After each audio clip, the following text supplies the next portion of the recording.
Hey guys, Jarrett here with Northern Tactics. I'm out here on a lake that I've never fished in the winter before. It's got walleyes in it. Fished it one time in the summer. Good, nice little eaters. The cool thing about this lake is the water's really stained, so the fish are really dark on their back, and then they're like really yellow gold on their belly. So they're really pretty. Figured I'd come give it a shot since I'm quarantining, waiting on my COVID test. So I'm out here all alone. This is actually right inside the boundary waters, and I wheelered here about 30 minutes, and then I walked another 15 to get in here. So it's a pretty cool little lake. No one else has been here. I scouted out yesterday to see if I could get in here. Found the hole. The hole's about 13 foot deep right here, and I punched a few holes. I got one dead stick sitting back here behind me. But this video is basically tell you what I do at a new lake I've never been to before, ice fishing wise.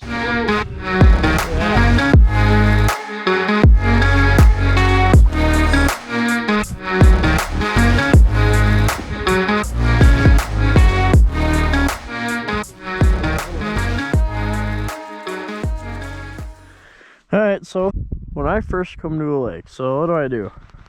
I think the first thing I ever do when I go to fish a new lake is I go on the DNR website, I go to the lake survey, and I look at what I'm getting into. So last night I went on and I searched the lake, looked at the lake. It didn't have any contours on it, which, you know, if you go out way in the boonies like I am right now, not all lakes do. So found the lake.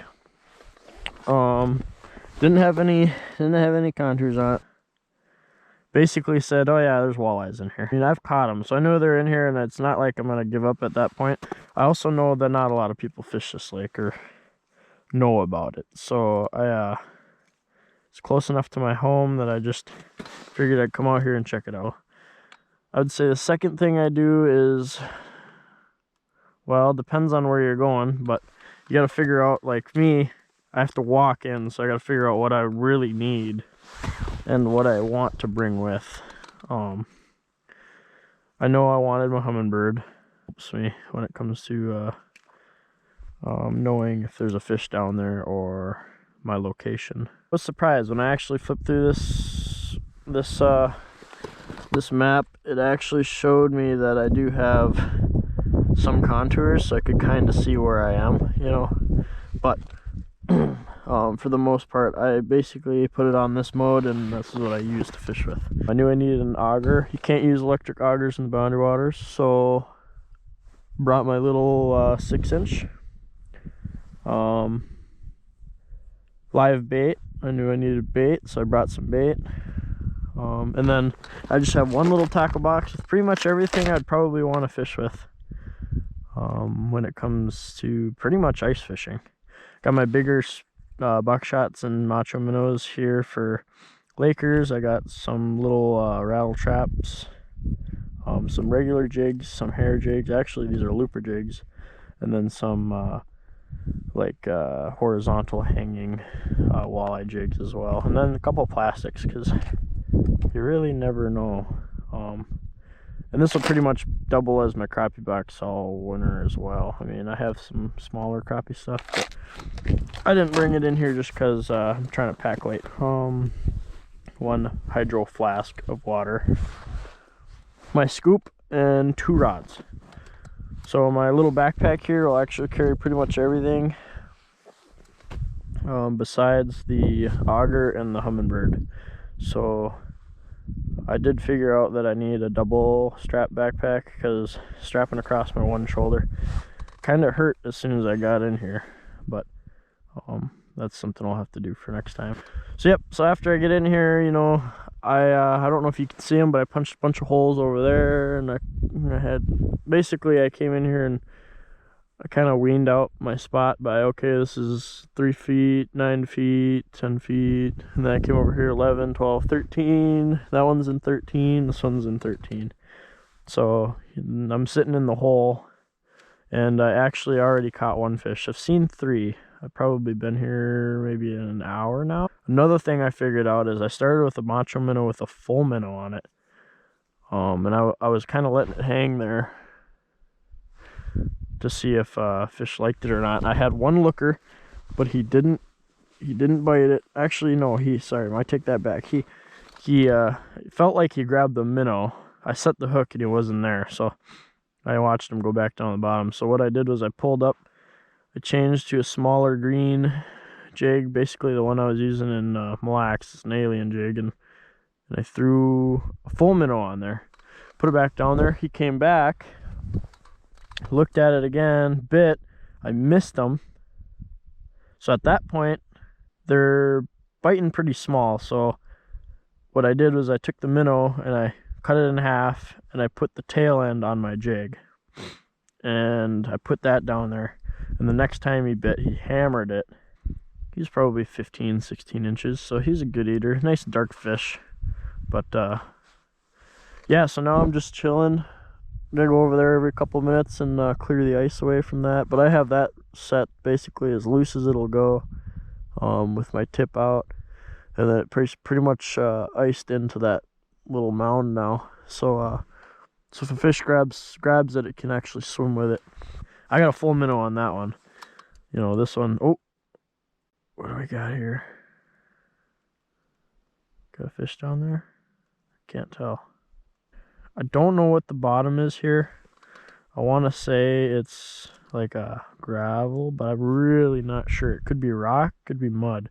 I don't distinctively feel the bottom here, so basically I just make sure that, okay, here's the bottom. I put my rod tip on the water. Some people don't ever think about this, but this is what I do. Put my rod tip on the water. That's the bottom, right? And when I lift up, if you think about it, now my lure is this far off of the bottom because it's that distance to pull it off the bottom. So I know that I'm really close to the bottom, and that's right where I want to be. And on here, you know, you kind of get a gauge as to where your jig is actually sitting. So basically I like to make it so I know there's a black spot between the bottom and my jig, because then I can actually see them come off.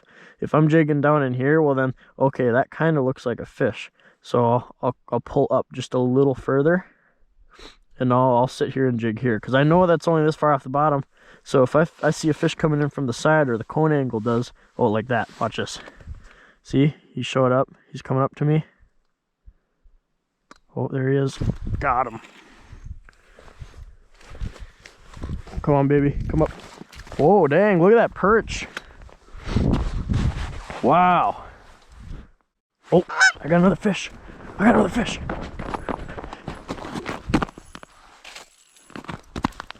He's still taking it, I think.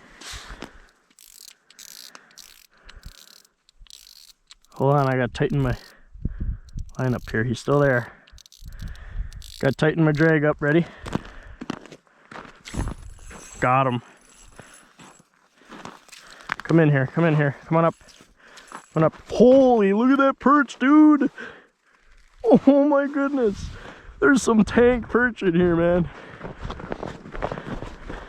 Holy double, baby. Look at that. What? Yeah, so that's how you do it. That's how that dead stick works too. I just loosen it all the way up, and just like that, I went from 1 fish to 3. I got a double by myself. I just heard this thing going zzz, zzz. Another thing I didn't mention that I also do is, since I know I have to walk in here, another big thing that you got to think about is how much clothes you're wearing. Because I obviously don't want to carry a ton of clothes, but I also don't want to wear a ton, because on the way in then I'll get sweaty. So what I do is I dress pretty much how I think. If I'm cold, I'm gonna go for a run on the lake, because no one's out here to judge me if I look like a complete so. Alright, well, we're gonna try to see if a minnow head works, just to save on some minnows. I try to make stuff look as natural as possible. So That's just me though. You know, people can do what they want. A lot of guys like to just fish minnow heads and hook them wherever they want, but I don't know, I'm a big natural guy.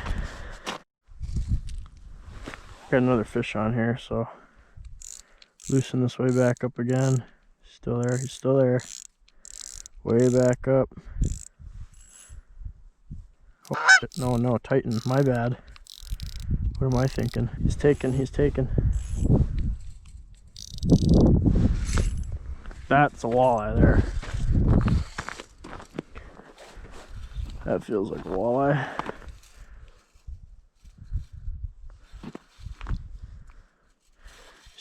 He's close. Yeah, there we go. Look at that.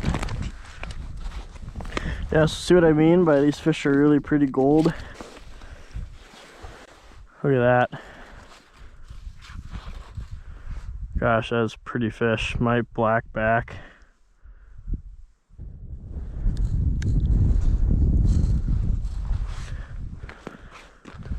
Well, it doesn't really get much better than this. I got the whole lake to myself.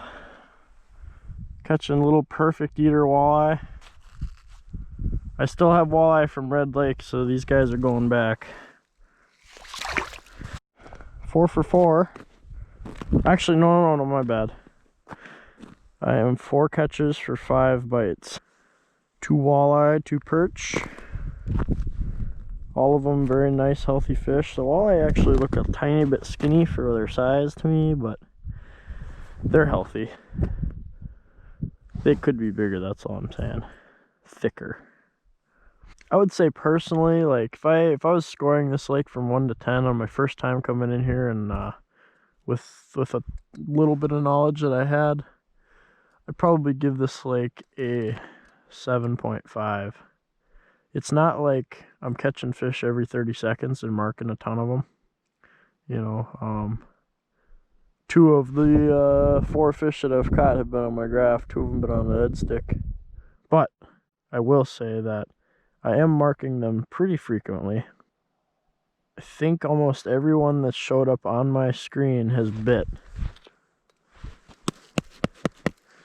You know, obviously I can't tell what's happened over there by the dead stick, but I do like this lake, and I will be coming back. Got fish on here. I think he's still there. Gosh, dead stick's just wrecking them. Oh, dang, he's big. He's bigger. Come up, come up. What are ya? Holy, look at that freaking perch, dude. What? Look at that thing. Holy fucking tank. He swallowed it. I honestly think that's my biggest perch. That thing is a tank. Holy Santa. What? I mean, okay, it's not the biggest perch in the world, but you know, I don't think I've ever caught one that big, dude.